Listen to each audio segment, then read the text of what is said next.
How to make a TikTok account on phone.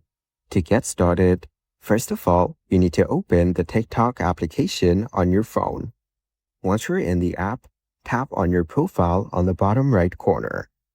After that, tap over your name at the top. Then, select the option Add Account from the menu. Sign up with your phone number. Select the country or region, and then type in the numbers. There are other methods of signing up into TikTok as well. You can continue with Google and then hit the Continue button over here. You'll be redirected to your Google account page. Then, you need to choose an account from the options. After that, hit the Continue button. You will then be brought back to TikTok. Once you're in, select your birthday. Then, hit the Continue button. Type in a nickname for yourself.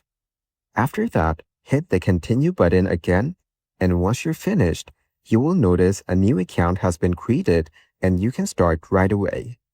So, by following these steps, you can make a TikTok account on phone.